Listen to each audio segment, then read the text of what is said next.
Alhamdulillahirabbil alamin, nahmaduhu wa nasta'inuhu wa nastaghfiruh wa na'udzubillahi min syururi anfusina wa min sayyiati a'malina may yahdihillahu fahuwal muhtadi wa may yudlil falan tajida lahu waliyyan mursyida. Asyhadu an la ilaha illallah wahdahu la syarikalah wa asyhadu anna Muhammadan abduhu wa rasuluhul ladzi la nabiyya ba'dah, amma ba'du. Bapak-bapak, ibu-ibu, para pemuda, para remaja Masjid Al-Ikhlas yang insya Allah dirahmati dan diberkahi Allah Subhanahu wa Ta'ala.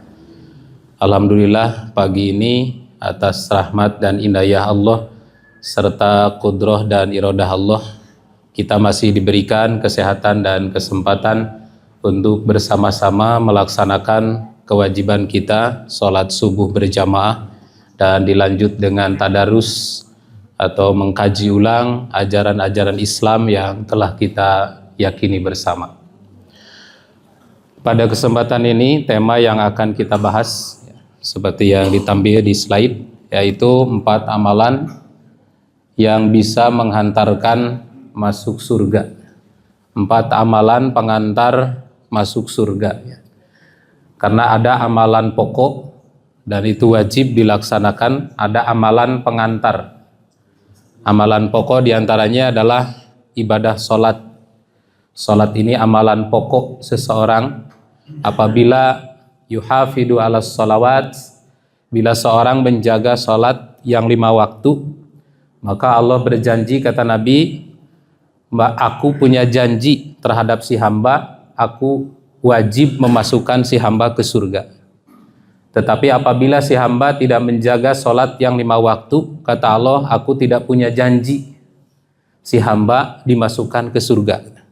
Nah, maka sholat itu merupakan ibadah wajib yang mewajibkan seseorang masuk surga.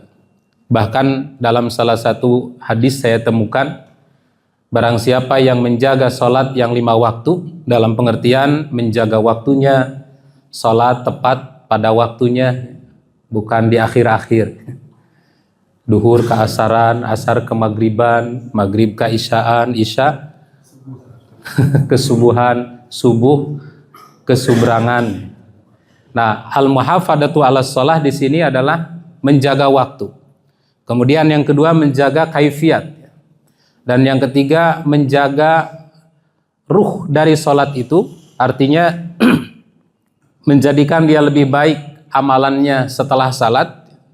Karena orang itu mestinya semakin sering sholatnya, semakin sering beribadahnya, semakin baik akhlaknya. Karena disebutnya juga ibadah. Ibadah itu artinya meratakan. Jadi kalau jalan di aspal, di hotmik, dalam bahasa Arab itu yu'badut tariq. Ibadah jalan itu sedang diibadahi. Maksudnya diibadahi di situ diratakan. Bagaimana proses meratakan jalan, yang bolong ditutup, yang benjol dipapas sehingga menjadi rata. Yang kurang diperbaiki, yang lebih mundur sedikit. Nah, ibadah itu meratakan. Maka seorang yang beribadah melaksanakan sholat artinya meratakan akhlaknya. Mestinya orang yang sering sholat itu semakin baik akhlaknya, bukan malah semakin buruk. Karena sholat itu hikmahnya tanha anil fahsya wal munkar, memiliki ruh, memiliki hikmah, dapat mencegah perbuatan fahsya dan munkar. Tapi faktanya memang banyak orang yang STMJ, bukan susu telur madu jahe, tapi sholat terus, maksiat jalan juga. Nah, al-muhafadatu ala sholat itu pertama menjaga waktu, yang kedua menjaga kaifiat, yang ketiga menjaga ruh dari sholat itu. Maka pada saat datang ajal menjemputnya, hadarahul malaikah, akan dikunjungi oleh malaikat, falaqanahu bila ilaha illallah Muhammadur Rasulullah. Maka malaikat itu akan mentalkin dengan ucapan la ilaha illallah Muhammadur Rasulullah. Bapak Ibu kan tidak tahu apakah akan meninggal itu sendirian atau ada yang nungguin gitu. Meninggal di ICU sendiri, meninggal di rumah sendiri, siapa yang mau mentalkin, Pak? Siapa yang menjamin kita akhir kalam itu la ilaha illallah? Padahal ada hadis yang mengatakan mangkana akhiru kalamihi la ilaha illallah dakhala jannah. Barang siapa yang akhir kalamnya ucapan la ilaha illallah, dijamin si hamba masuk surga. Oleh karena itu Nabi mengatakan laqinu mautakum bila ilaha illallah. Talqin, ajari orang yang hampir mati di antaramu dengan ucapan la ilaha illallah. Nah, sekarang kita mati meninggal sendirian. Siapa yang mentalkinnya? Nah, maka orang yang al-muhafadzatu 'alas shalah, kata Nabi, orang yang menjaga salat, insyaallah hadarahul malaikah falaqanahu bila ilaha illallah. Nanti ketika sakaratul maut dikunjungi malaikat, setan diusir dan si hamba akan ditalkin langsung oleh malaikat dengan ucapan la ilaha illallah. Nah, itu hikmah kalau kita menjaga salat. Nah, kemudian di luar itu ada beberapa amalan yang dapat menunjang seseorang masuk surga. Ini disampaikan, ditanyakan oleh sahabat Abu Hurairah. Kata Abu Hurairah, ya Rasulullah, idza ra'aituka, apabila aku melihatmu, tobat nafsi wa qarrat aini. Bila aku melihatmu, hatiku merasa baik, aku merasa menjadi orang baik, dan hatiku tentram. Nah, ini pancaran kesolehan, Pak. Jadi para sahabat itu kalau melihat wajah Rasul merasa jadi orang baik dan hatinya tentram. Kalau bapak-bapak lihat ibu bagaimana? Atau ibu-ibu lihat bapak-bapak kemana? Begitu melihat wajah langsung nyes gitu, Pak. Nah, kalau bapak melihat ibu dia langsung nyes gitu ya, Pak. Ibu melihat bapak nyes langsung sejuk. Nah, berarti bapak ibu teh orang soleh. Karena pancaran kesolehan itu bisa nampak di wajahnya. Kata Abu Hurairah, ya Rasulullah, idza ra'aituka tobat nafsi. Kalau aku melihatmu, aku merasa jadi orang baik. Wa qarrat aini, dan hatiku menjadi tentram. Maka akhbirni an kulli syai, beri aku kabarkan kepadaku tentang segala hal. Lalu Nabi mengatakan, kullu syai'in khuliqa minal ma', segala sesuatu itu tercipta dari air. Kemudian yang kedua kata Abu Hurairah, akhbirni an amrin ida amiltu bihi dakhaltu jannah. Ya Rasul, kabarkan kepadaku satu perkara, suatu urusan yang jika aku melakukan perkara-perkara itu, dakhaltu jannah, aku dijamin masuk surga. Maka apa kata Nabi? Pertama, absyis salam, kata Nabi, sebar luaskan salam. Yang kedua, at'imit ta'am, banyak-banyaklah berbagi makanan. Yang ketiga, silil arham, sambungkan silaturahim. Yang keempat, sholli bil lail wan nasu niyamun, banyak-banyaklah kamu melakukan salat malam dikala orang lain sedang terlelap tidur, maka tadkhulul jannata bis salam, insyaallah kamu akan masuk surga dengan selamat.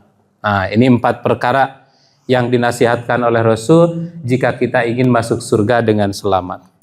Yang pertama kata Nabi, absus salam, sebarluaskan salam, baik terhadap orang yang kita kenal ataupun terhadap orang yang tidak dikenal. Selama dia seorang muslim, disunnahkan kita memberi salam.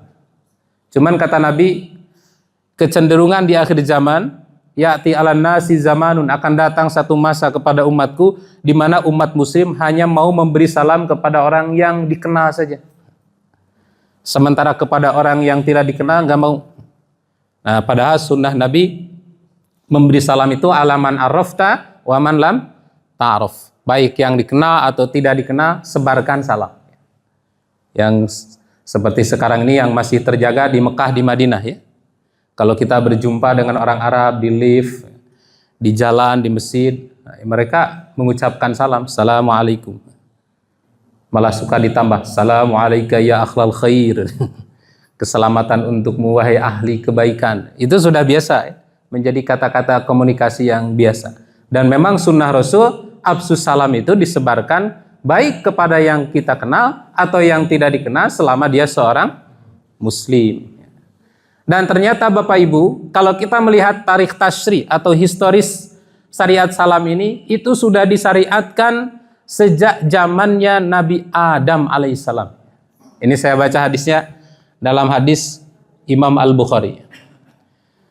Kata Allah, khalaqallahu Adam. Allah menciptakan Adam wa tuluhu situna diro'an. Tingginya itu 60 hasta. Berapa 60 hasta teh? Saya temukan temuan arkeolog, ada ditemukan kerangka manusia purba yang di situ diberi catatan kerangka manusia zamannya kaum Samud. Disebutkan arbauna mitron. 60 hasta itu 40 meter, Pak. Bukan 30 meter. 40 meter itu. Ada catatan di situ. Dan ada para pengunjung yang sedang moto-moto itu saya lihat besarnya sebesar curugnya. Jadi bapak-bapak, ibu-ibu yang di sini saya comoten ku Nabi Adam. Karena tingginya itu sama dengan jari-jarinya itu. Jadi situna diro'an 60 hasta. Nampaknya hasta zaman dulu ini. Kalau hasta kita kan 60 hasta paling 30 meter ya. Ternyata tingginya manusia itu 40 meter manusia purba itu. Dan terus berkurang 35 meter, berkurang jadi 30 meter, berkurang jadi 25 meter, berkurang jadi 20 meter, berkurang jadi 15 meter, 10 meter, 5 meter, sekarang tinggal berapa? 1,70 m paling tinggi. Saya 1,70 m lebih. Nah, dan terus berkurang. Kenapa? Menyeimbangkan kehidupan. Dalam ujung ayat ini, falam yazal al-khalqu yanqusu hatal an, penciptaan manusia itu terus berkurang sampai sekarang. Kenapa? Karena kalau manusia sekarang tingginya 40 meter, panjangnya, lebarnya 7 meter, pergi ke pasar Margahayu atau Kiara Condong beli makanan habis sendiri, Pak. Perutnya sebesar kontainer itu. Maka dengan diperkecil, apalagi ibu-ibu yang diet ya. Makan ditakar. Nah, itu hikmahnya ada, menyeimbangkan kehidupan. Nah, pada saat Allah selesai menciptakan Nabi Adam, kemudian apa kata Allah? Izhab fasalim ala ulaikal malaika fastami ma yuhayyunaka. Pergilah wahai Adam kepada malaikat, ucapkan salam dan dengarkan apa jawaban malaikat itu, maka itu adalah tahiyyatuka wa tahiyyatu dzurriyyatik. Maka itu adalah ucapan penghormatanmu dan penghormatan anak cucumu nanti. Kemudian Nabi Adam mengucapkan salam kepada malaikat, Assalamualaikum. Maka apa jawab malaikat? Waalaikumsalam warahmatullah. Keselamatan untukmu dan juga rahmat Allah semoga tercurah untukmu. Jadi malaikat menambah, tidak sampai waalaikum tapi ditambah warahmatullah. Nah, karena ada ayat yang mengatakan idza huyitum bitahiyah fahayyu bi ahsana minha. Apabila kamu diberi penghormatan salam, maka jawab dengan yang lebih baik. Assalamualaikum. Jawabnya waalaikumsalam warahmatullah. Assalamualaikum warahmatullah. Jawabnya waalaikumsalam warahmatullahi wabarakatuh. Assalamualaikum warahmatullahi wabarakatuh. Jawabnya waalaikumsalam warahmatullahi wabarakatuh. Sampai situ aja, Pak. Nggak usah ditambah ya. Memang ada yang berpendapat tambah wa maghfiratu. Kalau sampai wa maghfiratu tambah waridwanu, tapi nggak ada dalilnya. Jadi jawaban salam itu jawab dengan seimbang atau yang lebih baik. Nah, kemudian salam ini kedudukannya sangat tinggi. Sampai oleh Allah Subhanahu wa taala ditempatkan menjadi salah satu rukun dari rukun salat. Salat itu kata Allah, kata Nabi, qaulun wa af'alun mukhtatamatun bitaslim wa muftatahatun bitakbir wa mukhtatamatun bitaslim. Salat itu adalah ucapan, perbuatan yang dimulai dengan Allahu Akbar dan ditutup dengan salam. Jadi kalau Bapak Ibu batal sebelum salam, Assalamualaikum warahmatullahi wabarakatuh. Pentil bocor. Belum salam ke sebelah kiri. Maka itu dinyatakan belum sempurna sholatnya. Karena dia belum salam ke kanan dan ke kiri. Salam itu satu paket. Salam ini kedudukannya sangat tinggi sehingga ditempatkan oleh Allah sebagai penutup atau salah satu dari rukun sholat. Dan salam ini kata Allah, kata Nabi, akan menjadi keberkahan bagi siapapun yang membacakannya. Nabi menasihati Anas bin Malik. Anas bin Malik itu pembantu kecil Rasulullah yang dititipkan kepada Nabi di saat dia masih kecil. Dia anak yatim, Mbak.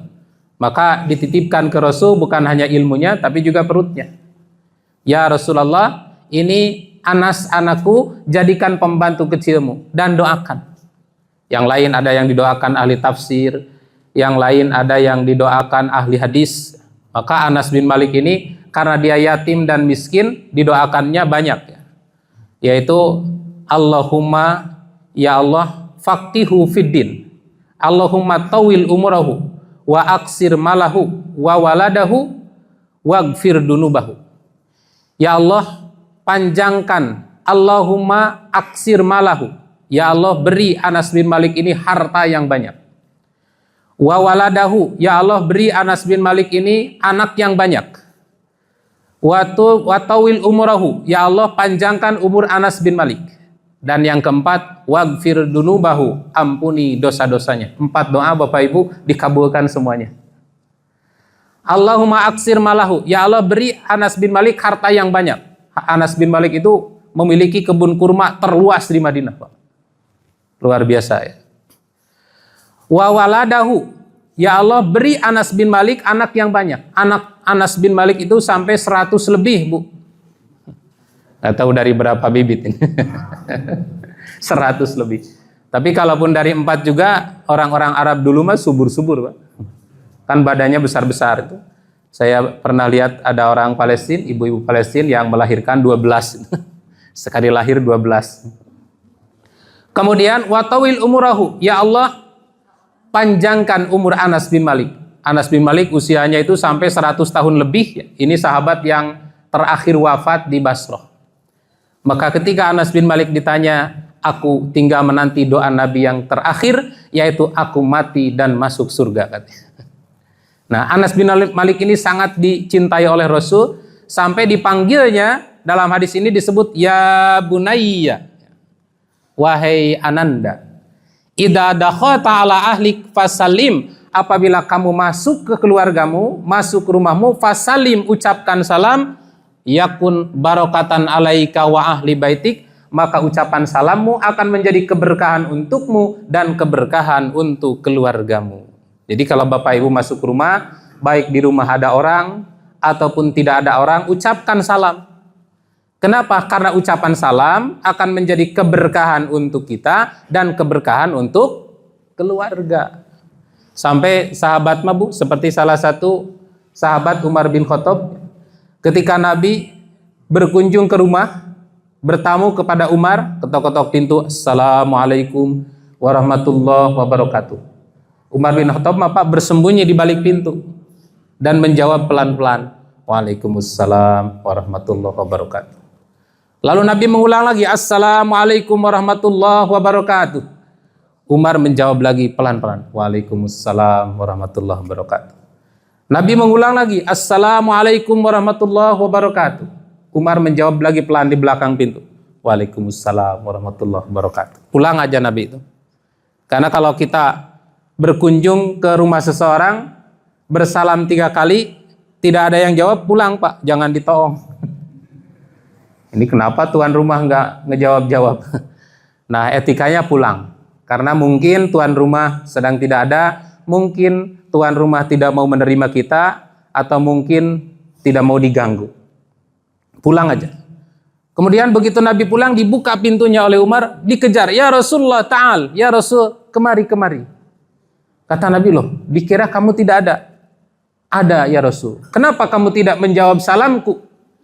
Kata Umar, ya Rasulullah, setiap salammu aku jawab, tapi aku jawab pelan-pelan. Kenapa dijawabnya pelan-pelan? Karena aku ingin Anda terus-menerus mengucapkan salam kepadaku.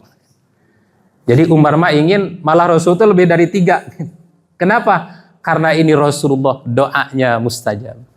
Nah, makanya harus senang Pak ketika bertemu dengan teman-teman di masjid, assalamualaikum, waalaikumsalam. Bertemu di jalan, assalamualaikum, waalaikumsalam. Ya. Bukan halo gitu. Tapi ucapkan salam itu sebagai tahiyyatuka wa tahiyyatu dzurriyyatik. Kata Allah kepada Nabi Adam, itu sebagai penghormatanmu dan penghormatan untuk anak cucu kamu. Nah, ini keberkahan salam.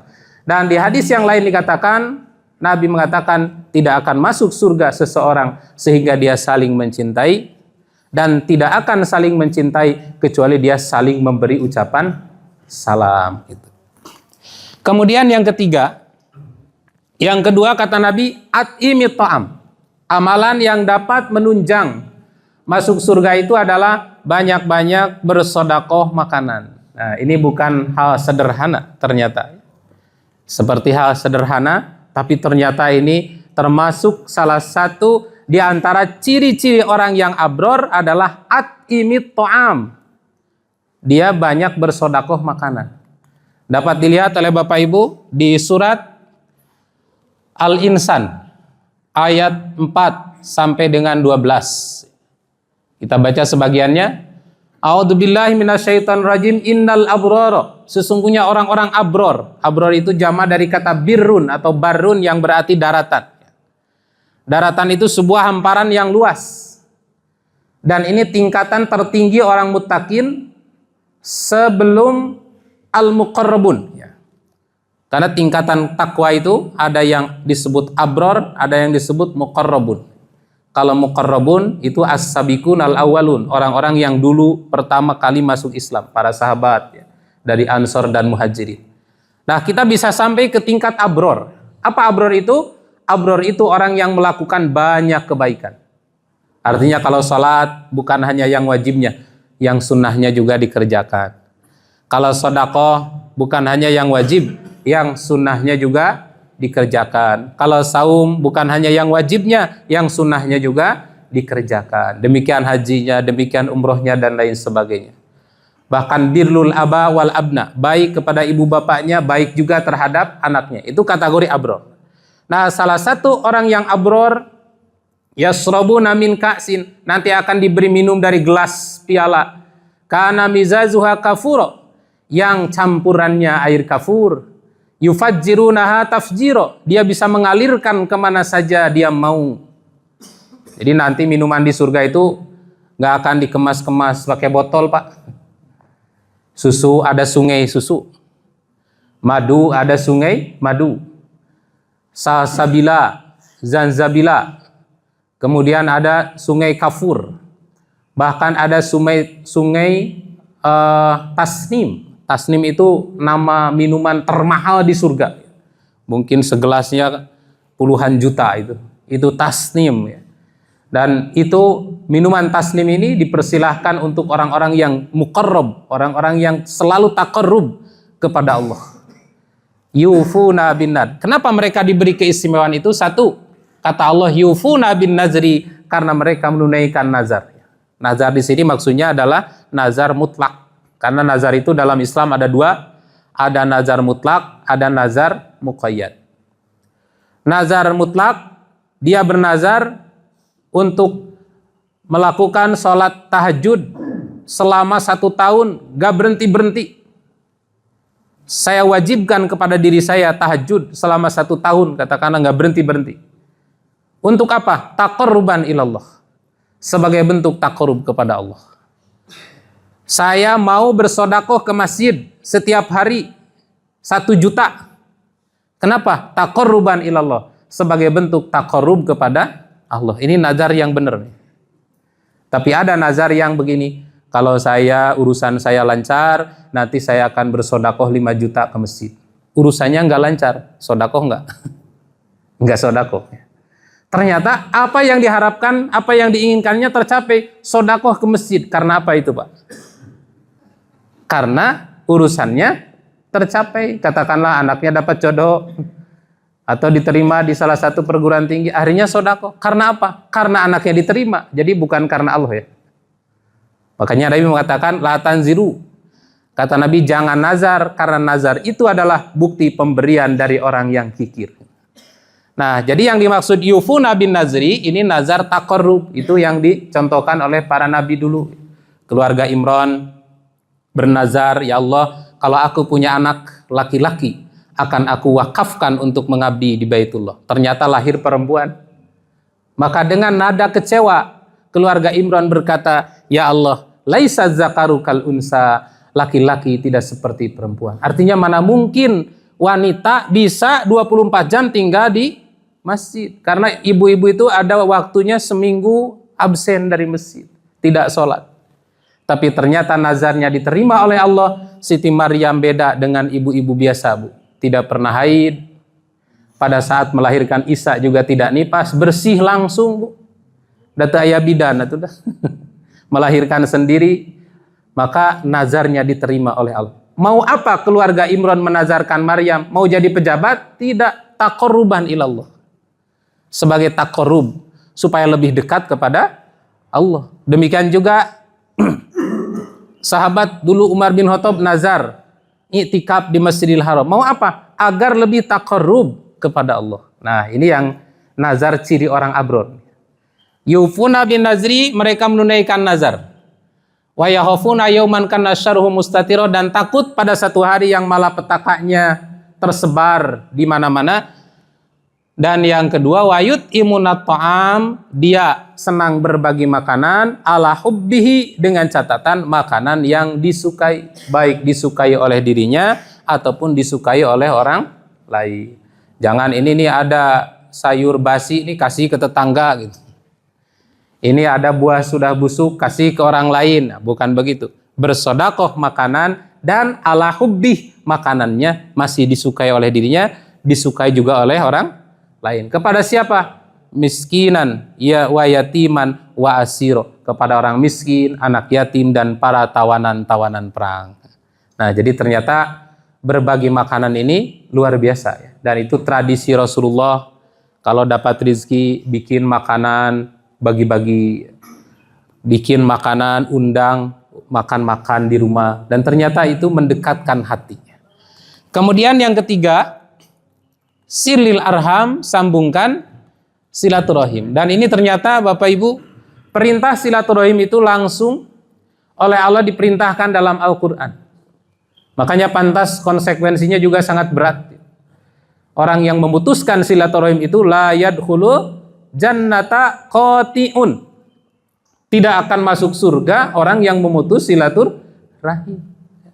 Sebaliknya orang yang menjalankan perintah ini akan mendapat banyak keberkahan. Diluaskan rizkinya, dipanjangkan berkah usianya, disehatkan fisiknya, disehatkan jasmaninya, disehatkan ruhaninya. Ini hikmah dari silaturahim. Dan ternyata perintah ini langsung diperintah dalam Quran. Apa kata Allah? Ya ayuhan nas, wahai manusia, ittaqu rabbakum, bertakwalah kalian kepada Tuhanmu, allazi khalaqakum, yang telah menciptakanmu, min nafsi wahidah, dari satu jiwa. Siapa satu jiwa ini? Nabi Adam alaihissalam. Wa khalaqa minha, dan Allah menciptakan dari satu jiwa itu, dari Adam itu, zaujaha, pasangannya. Siapa pasangan ini, Bu? Siti Hawa. Kata Nabi Adam itu, Siti Hawa itu diciptakan min dol'in a'waj, dari tulang rusuk yang bengkok, yaitu tulang rusuk Adam paling bengkok, bagian atas, Pak. Ketika Nabi Adam sedang tertidur, diambil tulang rusuknya, diciptakan Hawa. Pas bangun, di pinggir udah ada wanita cantik. Kumata, Pak, kalau Bapak begitu? atau pastinya banyak. Begitu Bang, wah ada wanita cantik ini. Maka Adam langsung menjulurkan tangannya memeluk. Kesepian, Pak. Lama nggak ada temen, hasrat tinggi, ada wanita cantik di samping. Langsung mau dipeluk oleh Adam. Hei Adam, kata malaikat, jangan kau julurkan tanganmu sampai kau bayar maharnya.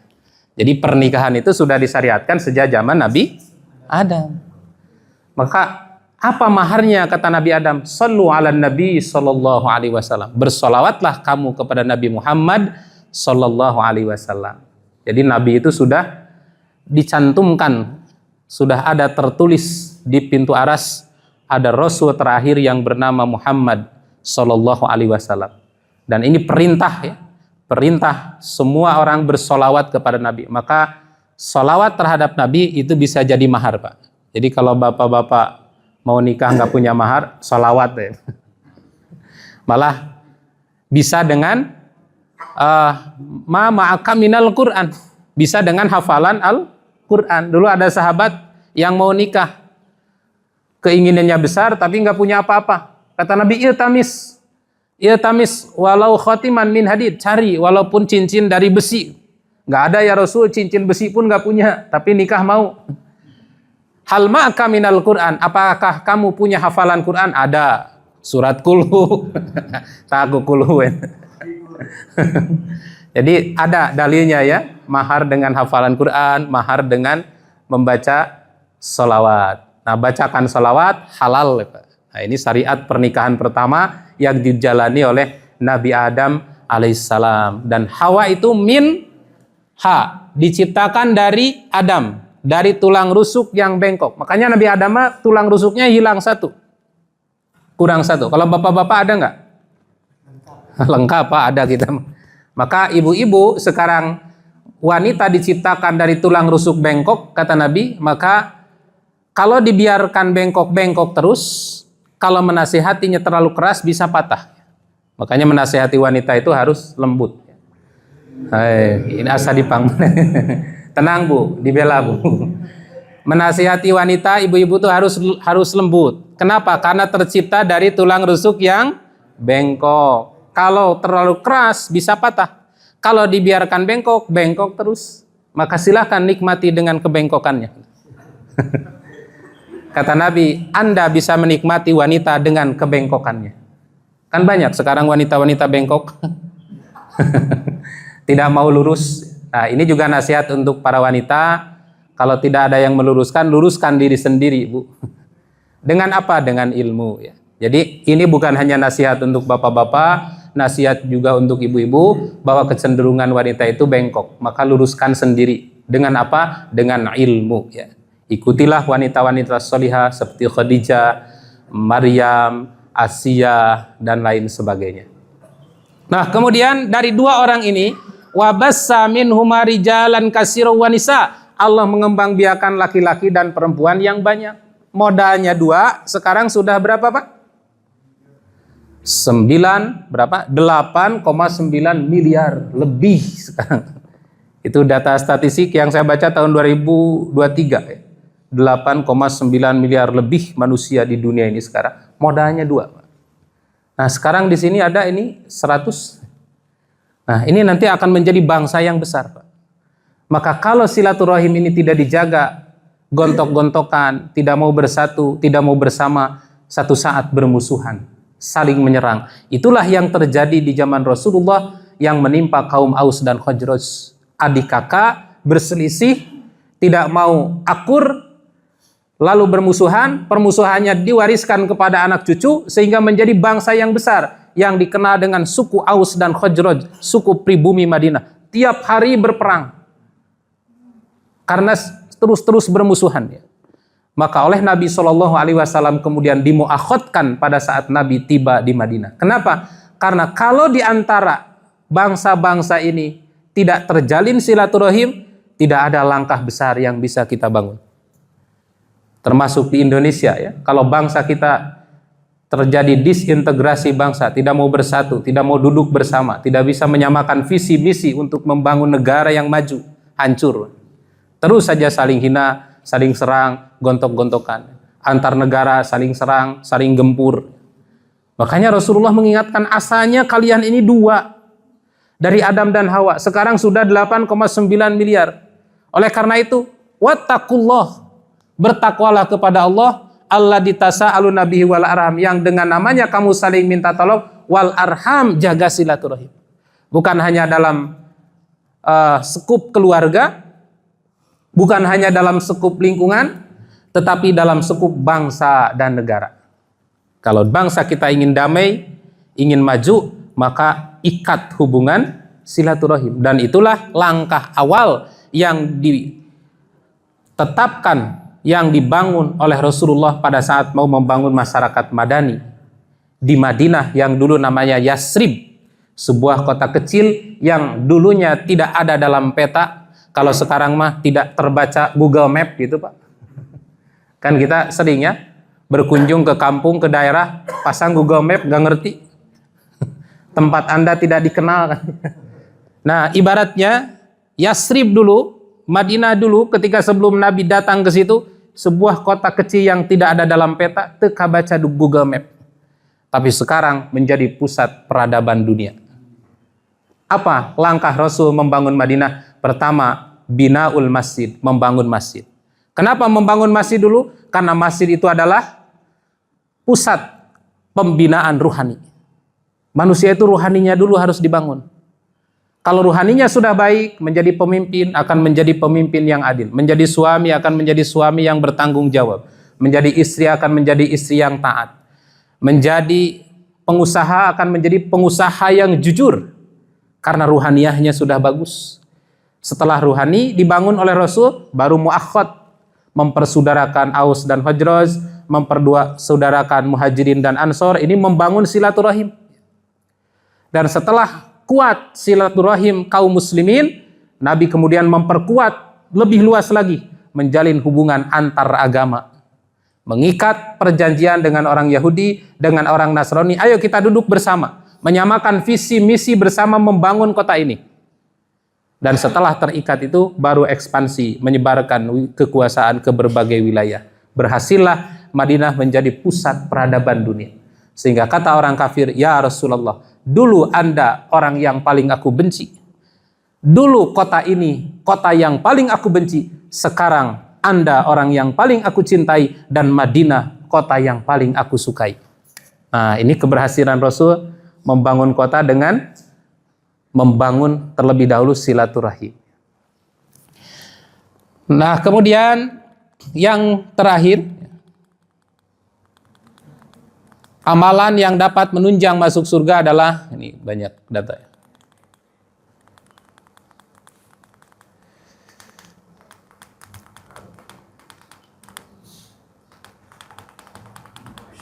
Mohon maaf. Yang terakhir adalah sallu bilail ya. Salli bilail wan nasu niyamun. Dirikanlah salat pada malam hari sedangkan orang sedang dalam keadaan terlelap tidur. Kalau kita melihat surat As-Sajdah ayat 16, ini merupakan sifatul mukmin. Salat malam ini merupakan sifat orang-orang yang beriman. Ciri orang yang beriman itu disebutkan di surat As-Sajdah ayat 16, tatajafa junubuhum anil madaji. Dia menjauhkan lambung-lambungnya dari tempat tidur. Yad'una rabbahum khaufan wa tama'a. Dia berdoa kepada Tuhannya dengan penuh rasa harap dan penuh rasa takut. Tatajafa junubuhum anil madaji, menjauhkan lambung dari tempat tidur. Apa maknanya? Menjauhkan lambung dari tempat tidur, menjauhkan lambungnya dari kasurnya yang empuk, melepas selimutnya yang hangat, meninggalkan keluarganya yang sangat dicintai. Ini karakteristik sifat orang-orang mukmin, Pak. Jadi orang mukmin itu disebut dalam ayat lain, kanu qalilan minal laili ma yahja'un. Dia sedikit sekali tidurnya di malam hari, bukan sedikit-sedikit tidur. Hari kita mah kadang-kadang sedikit-sedikit tidur, nempel tidur, nyender tidur. Nah, karakteristik orang mukmin itu tatajafa junubuhum anil madaji, meninggalkan tempat tidurnya, artinya mengurangi tidurnya. Untuk apa? Bangun, melakukan salat malam, dan yad'una rabbahum, dia berdoa kepada Allah khaufan wa tama'a, dengan penuh harap dan penuh rasa takut. Dan ini merupakan kebiasaan Rasulullah Shallallahu Alaihi Wasallam. Di malam hari Rasulullah itu sedikit tidur. Bahkan kadang tahajud atau salat malam Rasul itu dibagi 3, awal malam, tengah malam, akhir malam. Dan bacaannya juga panjang-panjang. Sampai Aisyah itu pernah kehilangan Nabi, Bu, karena gelap dan rumah Rasul itu kecil, diraba-raba. Rasul nggak ada ini. Jangan-jangan pindah kamar. Karena padahal itu kan giliran Aisyah. Maka diraba-raba. Rasul nggak ada. Dicari di kamar nggak ada. Terus keluar ke masjid, kepegang telapak kakinya. Dan Aisyah meraba. Ternyata telapak kaki Rasul terjadi perpecahan antar suku. Roromehen. malah yaftatiru dam, menetes darah. Dan kemudian Aisyah bertanya, "Ya Rasulullah, qad ghafarallahu laka ma taqaddama min danbika wa ma ta'akhkhar." Allah itu sudah mengampuni dosamu yang lalu dan kemudian. Kenapa engkau beribadah sampai seberat ini? Maka apa jawab Nabi? "Wahai Aisyah, afala uhibbu an akuna abdan syakur." Tidakkah aku suka jika aku dipanggil oleh Allah sebagai hamba yang pandai bersyukur? Coba bayangkan Bapak Ibu, ini seorang Nabi yang sudah dapat jaminan ampunan, salatnya sampai seperti itu, asyaddu munasyadatan lillah, bersungguh-sungguh dalam mengejar urusan akhirat.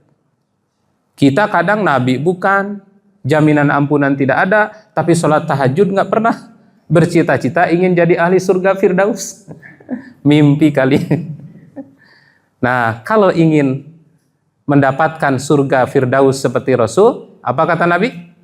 Ketika diminta oleh seorang sahabat, "Ya Rasulullah, as'aluka murafaqataka fil jannah." Aku ingin jadi teman dekatmu di surga. Wah, permintaannya tinggi banget nih sahabat. "Ya Rasulullah, as'aluka murafaqataka fil jannah." Aku ingin menjadi teman dekatmu di surga. Apa kata Nabi? "Kalau kamu ingin menjadi teman dekatku di surga, fa'inuni bikasratis sujud." Tolong aku dengan memperbanyak sujud. Apa memperbanyak sujud di situ? Banyak sholat, Pak. Bukan hanya yang wajib, yang sunnahnya dikerjakan, rawatibnya dikerjakan, duhanya dikerjakan, tahiyatul masjid, syukur wudu, sholat malamnya dikerjakan. Karena apalagi sholat malam ini afdalus sholat ba'dal maktubah. Sholat malam ini seutama-utama sholat setelah sholat wajib. Dan pahalanya apa? Fala ta'lamu nafsum ma ukhfiya lahum min qurrati ayun. Seorang jiwa tidak tahu apa yang disembunyikan di sisi Allah min qurrati ayun, dari kenikmatan yang indah dipandang mata. Jadi ada kenikmatan yang disembunyikan oleh Allah yang belum diberitakan di dalam Al-Qur'an, itulah yang disebut dalam hadis mala ainun ra'at wala udunun sami'at wala khatara an qalbil bashar. Tidak pernah terbayangkan, tidak pernah terdengar, dan tidak pernah terbersit di dalam hati, dan itu salah satunya diberikan kepada orang yang istiqomah menjalankan sholat di malam hari. Wa minal laili fatahajjad bi nafilatan lak asa ayyab asaka rabbuka maqama mahmuda. Kata Allah, sebagian malam bangun kau tahajud, sholat nafilatan lak, sebagai ibadah tambahan untukmu, asa ayyab asaka rabbuka maqama mahmuda. Mudah-mudahan Allah menempatkanmu di sebuah tempat bernama Maqamam Mahmuda. Itu nama surga untuk Nabi.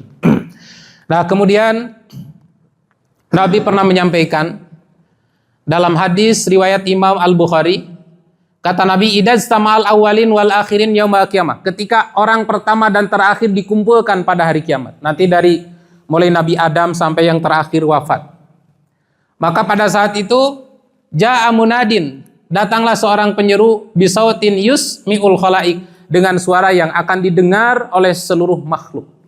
Walaupun tanpa pengeras, tapi yang dekat suara dengan yang jauh dari suara akan mendengar sama jelasnya. Lalu pada saat itu, ya saya'lamu ahlu jam'i al-yauman aula bil kiram, orang yang ada di mahsyar akan tahu siapa yang paling mulia. Kalau sekarang di antara Bapak Ibu ini, ada yang tahu nggak siapa yang paling mulia di antara kita? Tidak ada. Karena yang tahu hanya Allah. Tapi pada hari kiamat nanti akan tahu siapa yang paling mulia. Karena nanti akan paling pertama dipanggil oleh Allah. Lalu kemudian summa yarji'u fayunadi. Lalu Allah akan memanggil lagi liyakum alladzina kanat tatajafa junubuhum anil madaji. Agar berdirilah kalian yang dulu waktu di dunia suka menjauhkan lambung-lambung kalian dari tempat tidur, bangun. Aku akan beri pahala. Maka apa yang terjadi? Fayakumuna wahum qalilun. Berdirilah orang-orang yang di malam hari suka melaksanakan sholat malam, suka melaksanakan tahajud, wahum qalilun. Ternyata jumlahnya hanya sedikit, katanya Pak. Dan nanti nggak bisa pura-pura berdiri. Pura-pura berdiri aja. Kenapa? Karena akan dikonfirmasi dengan tulisan. Ibarat anak sekolah mungkin ya. Kan ada catatan harian. Saum checklist. Tilawah Quran checklist. Sholat duha checklist. Taraweh checklist. Nih, pas dilihat kosong semua. Gak bisa pura-pura berdiri. Dan ini menunjukkan betapa beratnya untuk melakukan sholat malam. Sehingga Nabi SAW mengingatkan, jika orang sudah ringan istiqomah menjalankan sholat ini, maka jaminannya fala ta'lamun nafsum ma ukhfiya lahum min qurrati a'yun. Tidak diketahui betapa indahnya kenikmatan yang belum pernah terbayang, terbersit, dan belum pernah terdengar. Nah, Bapak Ibu yang saya hormati, inilah 4 perkara yang menjadi penghantar masuk surga. Yang pertama apa? Absis salam atau absus salam, menyebarluaskan salam. Yang kedua, at'imu ta'am, banyak-banyak berbagi makanan. Yang ketiga, silul arham, sambungkan silaturahim. Yang keempat, sallu billail wan nasu niyamun, lakukan salat malam dikala orang sedang terlelap tidur, maka tadkhulul jannata bisalam, insyaallah kamu akan masuk surga dengan selamat. Saya kira itu yang bisa disampaikan. Mudah-mudahan tidak ada pertanyaan. Ya, atau saya ya? Mengapa? Salam. Mohon nanti diluruskan, saya pernah mendengar bahwa Rasul pernah bersabda bahwa amalan-amalan itu tidak akan mengantarkan manusia ke surga. Ya. Nah, ini bagaimana Ustaz? Iya. Jadi Nabi SAW pernah bersabda bahwa amalanmu tidak akan memasukkan kamu ke surga. Kemudian sahabat balik bertanya, apakah amalan Anda juga ya Rasul? Naam, amalan aku juga. Ila antagomadaniyallahu birahmatihi waridwani. Kecuali Allah mencurahkan kepadaku rahmat dan ridhonya. Jadi seseorang masuk surga itu bukan dengan amalannya, tapi dengan rahmat dan ridho Allah.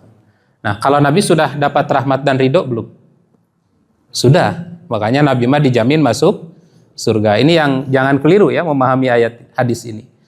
Jadi Nabi itu sudah mendapat jaminan rahmat dan ridho Allah untuk menjadi ahli surga. Maksud dari hadis itu, kalau amalan kita dipakai barter untuk membeli surga, kira-kira kebeli nggak Pak? Katakanlah umur kita 70 tahun ya Pak, tertinggi ya. Katakanlah umur kita 70 tahun. Sholatnya 70 tahun nggak? Nggak, paling berapa jam sholatnya? Dari 70 tahun itu berapa tahun kalau diurut yang dipakai sholat? Terus dipakai membeli surga. Kira-kira kebayar nggak? Kalau katakanlah kita sholat 70 tahun dari mulai bro lahir sampai mati, dipakai menyewa surga 70 tahun, out, habis kontrak. Nah, oleh karena itu, amalan kita tidak akan memasukkan ke surga. Yang memasukkan ke surga itu adalah rahmat dan ridho Allah. Maka kita sholat, kita saum, kita zakat, kita haji. Untuk apa? Untuk mendapat rahmat dan ridhonya. Sehingga kalau kita mendapat rahmat dan ridhonya, insya Allah dijamin masuk surga. Dan amalan-amalan yang kita kerjakan ini menentukan level Pak. Gitu.